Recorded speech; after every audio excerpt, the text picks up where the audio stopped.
అందుబాటులో లేకుండా ఉంటాం ఎమ్మెల్యేలకు ఎంపీలకు ఉండి ఒకసారి సోమిరెడ్డి మాట్లాడుతున్నారు విజయంపై టీడీపీ సాధించిన విజయంపై సోమిరెడ్డి ఏం మాట్లాడుతున్నారు చూద్దాం. 5 ఏళ్ళు 5 సంవత్సరాలు కొంచెం 5 సంవత్సరాలు నరకం అనుభవించారు ప్రజలు. ఆంధ్రప్రదేశ్ చరిత్రలో బ్రిటిష్ పాలన మేలు జగన్మోహన్ రెడ్డి పాలన కంటేననే పరిస్థితి తెచ్చాడు. కడుపులో పెట్టుకొని ఉన్నారు. ఈరోజు ఓటు రూపంలో కత్తులు బయట తీశారు. జగన్మోహన్ రెడ్డి ప్రభుత్వాన్ని నరికేసేశారు. డెమోక్రసీ సచ్చింది 5 ఏళ్ళు. లేకపోతే 2,35,000 మందికి స్కిల్ డెవలప్మెంట్ ట్రైనింగ్ ఇచ్చిన పాపానికే బాబు గారిని జైల్లో పెడతావా? తప్పు అదే. అసలు రాజధాని లేకుండా చేస్తావా? ఓటు అడిగే హక్కు ఉందా నీకు? ఒక రాజకీయ పార్టీని నడిపే హక్కు ఉందా? ఏం చేసావు రాష్ట్రాన్ని? బీహార్లు గతంలో ఉన్న బీహార్లు ఉత్తరప్రదేశ్లు మేలు అనిపించావు. ఈరోజు అవన్నీ మనకంటే మేలుగున్నాయి. అరాచక ఆంధ్రప్రదేశ్ అని పేరు తెచ్చాడు. అన్నపూర్ణ లాంటి ఆంధ్రప్రదేశ్కి బాధపడ్డాం. మా కోసం పదవుల కోసం కాదు. ఏం జరుగుతుంది ఈ రాష్ట్రంలోనే? స్కిల్ డెవలప్మెంట్ సెంటర్ 2,30,000 మందికి నైపుణ్యం ఇచ్చాడు బాబు గారు. రాజమండ్రి జైల్లో పెట్టాడు బాబు గారు. ఈరోజు స్కిల్ డెవలప్మెంట్ సెంటర్స్ లేవు. ఒక్కటే. అందుకని మేము నెల్లూరు జిల్లా 10 వస్తాయని చెప్పాము. నేను చెప్తానే వచ్చా. కానీ రాష్ట్రంలో 135, 140, 145 అనుకున్నాం. 160కి రీచ్ అయిపోతామని చెప్పేసి మేము ఎక్స్పెక్ట్ చేయలే. ఈ ఎలక్షన్ నేను సర్వేపల్లిలో కూడా చూసా. ఈ ఎలక్షన్ ప్రజలు చేశారు. ఎలక్షన్ మాకంటే జనం నడిపించారు. మమ్మల్ని జనం చేశారు. ఈ ఎలక్షన్ గెలుపులు ఓటములు ప్రభుత్వాలు రావటం పోవటం చూసాము. కానీ ఈ ఎలక్షన్ మేము ఎప్పుడు నా 40 ఏళ్ల అనుభవంలో నేను చూడలే ఇటువంటి పరిస్థితి. జగన్మోహన్ రెడ్డిని ఓడించాలా అని చెప్పి పవన్ కళ్యాణ్ గారు అదే చెప్పారు. బాబు గారిని రాజమండ్రి జైల్లో చూసి వచ్చిన తర్వాత ఒక మాట చెప్పాడు. అరే అక్కడ హైటెక్ సిటీ లాంటి ఈరోజు అమెరికా లండన్ పోకుండా అటు షూటింగ్లు చేసుకున్నాం. అంతకుముందు రాయి రప్పలు కొండలు కోనలుని అటువంటి ఆయన తీసి జైల్లో పెట్టారు. నేను అందుకే చెప్తుండా మేము కలుస్తాం అని చెప్తున్నా. ఈరోజు కలవాలంటున్నా కలుస్తున్నాం. జగన్మోహన్ రెడ్డిని ఓడించి తీరుతాం ఈ రాష్ట్ర భవిష్యత్తు కోసం అని చెప్పాడు. ఈరోజు బీజేపీని కూడా ఆయనే దగ్గరుండి కలిపాడు. దేశంలో ఎన్డీఏ కూటమి వస్తుంది, ఇక్కడ కూటమి వస్తుంది. ఈ గాడి తెప్పిన ఈ రాష్ట్రాన్ని గాడిలో పెట్టగలిగిన సమర్థత ఉండే చంద్రబాబు నాయుడు గారు, ఒక నిజాయితీ ఉండే రాజకీయ నాయకుల్లో అందరి నాయకుల్లాగా కాకుండా గుండెల్లో నుంచి వచ్చి ఏదొస్తే అది ప్రజలకి ముందు చెప్పే పవన్ కళ్యాణ్ గారి సపోర్టు, అక్కడ కేంద్ర ప్రభుత్వం ఆశీర్వాదాలు అన్నీ ఉన్నాయి. రాష్ట్రానికి మంచి భవిష్యత్తు వచ్చింది. అదే పరిస్థితి. అంటే జగన్మోహన్ రెడ్డికి ప్రతిపక్ష పార్టీ నాయకుడు హోదా కూడా పోయే పరిస్థితి తెచ్చుకున్నాడంటే నేను అందుకే చెప్పా. ఇప్పుడు ఇంతకుముందు కూడా చెప్పా. ఆ 2 అక్షరాలు తీసివయా. ఒక్క ఛాన్స్ మా తాత రాజశేఖర రెడ్డి, మా నాయన రాజశేఖర రెడ్డి, మా తాత రాజారెడ్డి రెడ్డి అని చెప్పుకుని ఆ 2 అక్షరాలు కూడా తీసే. ఇంకా ఆ 2 అక్షరాలు పెట్టుకునే అర్హత కూడా నీకు లేదు. 10 మంది మేలు కోరుకోవాలా. ముఖ్యమంత్రి అయితే రాజధాని లేకుండా చేసావు.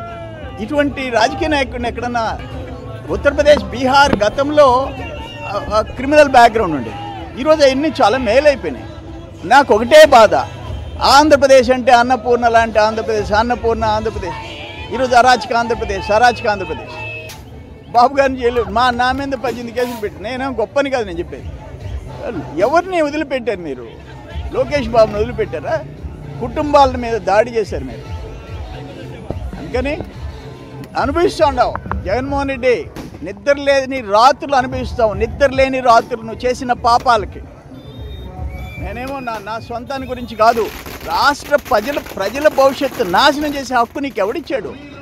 151 సీట్లు ఇచ్చి గెలిపిస్తే పాపం చేశారా వాళ్ళు? ప్రజలు పాపం చేశారా? ఏమైపోయింది ఈరోజు రాష్ట్రం?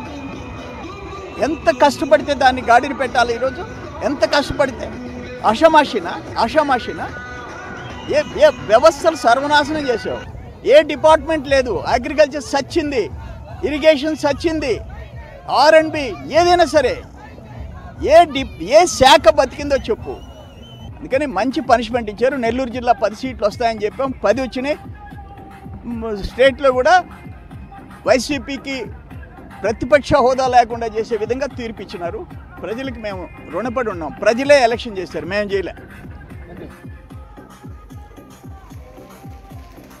సోమిశెట్టి చంద్రమోహన్ రెడ్డి మాట్లాడుతున్నారు. ఆయన సర్వేపల్లి నుంచి దాదాపు 1999 తర్వాత ఇప్పుడు విజయాన్ని సాధిస్తున్నారు. 1999లోనే ఆయన విజయాన్ని సాధించారు. ఆ తర్వాత 2004 దగ్గర నుంచి వరుసగా ఆయన ఓడిపోతూ వస్తూ ఉన్నారు. ఈసారి కూడా టికెట్ వస్తుందా రాదా అనే మీమాంస మధ్య సోమిరెడ్డి టికెట్ తెచ్చుకున్నారు. ఆయన విజయాన్ని సాధించారు. మొత్తం నెల్లూరు జిల్లాలో ఎక్కడా కూడా వైసీపీ ఆనవాళ్ళు లేవు. ఇదే నెల్లూరు జిల్లాలో గత ఎన్నికల్లో టీడీపీకి ఎక్కడ ఒక్క సీటు కూడా ఇవ్వలేదు. అదే నెల్లూరు జిల్లా ఇప్పుడు వైసీపీని ఆనవాళ్ళు లేకుండా చేసింది. వైసీపీ ఆనవాళ్ళు కనిపించని జిల్లాలలో ఇప్పుడు నెల్లూరు కూడా ఉంది. సుమారు 7 నియోజకవర్గాల్లో 7 జిల్లాలలో ఎక్కడ కూడా వైసీపీ ఆనవాళ్ళు కనిపించడం లేదు. ఒక్కసారి నేను మీకు అప్డేట్ ఇస్తాను. వైసీపీ 13, 14 దగ్గర దోబూచులాడుతుంది. వైసీపీ ప్రస్తుతం 14 నియోజకవర్గాల్లో మాత్రమే ఆధిక్యతను కనబరుస్తున్న పరిస్థితి కనిపిస్తుంది. ఎక్కడెక్కడ వైసీపీ ఆధిక్యత ఉంది, ఎక్కడెక్కడ వైసీపీ ఆధిక్యత మారే అవకాశం కనిపిస్తుందో నేను మీకు వివరిస్తాను. వైసీపీ కేవలం అరకు వ్యాలీలో మాత్రమే, అరకు వ్యాలీలోను పాడేరులోను ఎర్రగొండపాలెంలో మళ్ళీ ఇప్పుడు చంద్రశేఖర్ 748 ఓట్ల ఆధిక్యంలోకి వచ్చారు. అక్కడ ఇంకా చాలా రౌండ్లు ఉన్నాయి. ఇంకా 14 రౌండ్లు అక్కడ ఉన్నాయి. ప్రస్తుతానికి 5 రౌండ్లు మాత్రమే పూర్తయ్యాయి. ఎర్రగొండపాలెంలో కౌంటింగ్ చాలా మందకొడిగా కొనసాగుతుంది, చాలా ఆలస్యంగా జరుగుతుంది. ఎర్రగొండపాలెంలో 5 రౌండ్లు పూర్తయ్యేసరికి కేవలం 748 ఓట్ల ఆధిక్యంలో మాత్రమే ఉన్నారు. 4వ రౌండ్లో అయితే చంద్రశేఖర్ వెనుకబడి ఉన్నారు. అక్కడ విజయం దోబూచులాడుతుంది. వైసీపీ టీడీపీ అభ్యర్థి మధ్య విజయం దోబూచులాడుతుంది. ఇక గిద్దలూరు కూడా, ప్రకాశం జిల్లా గిద్దలూరులో కూడా నాగార్జున రెడ్డికి టీడీపీ అభ్యర్థికి మధ్య విజయం దోబూచులాడుతుంది. 2000 ఓట్ల ఆధిక్యంలో మాత్రమే నాగార్జున రెడ్డి ఉన్నారు. ప్రస్తుతం 11 రౌండ్లు మాత్రమే పూర్తయ్యాయి. బద్వేల్లో వైసీపీ అభ్యర్థి 16,000 ఓట్ల ఆధిక్యంలో ఉన్నారు. రాజంపేటలో కూడా వైసీపీ అభ్యర్థి 8,000 ఓట్ల ఆధిక్యంలో ఉన్నారు. రాయచోట్లో 3,000 ఓట్ల ఆధిక్యంలో వైసీపీ ఉన్నారు. పులివెందులలో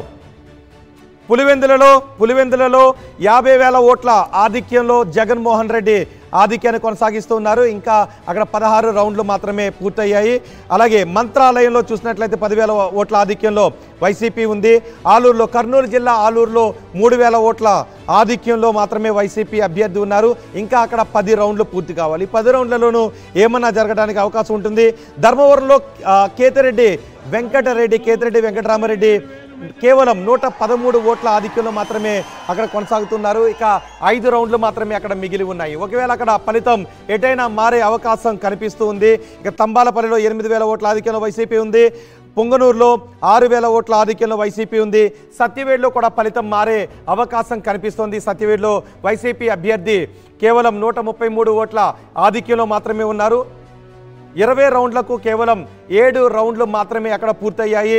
మరో 13 రౌండ్లు అక్కడ పూర్తి కావాల్సి ఉంది. 13 రౌండ్లు పూర్తయ్యేసరికి అక్కడ ఫలితం ఎటైనా మారే అవకాశం ఉంది. ప్రస్తుతం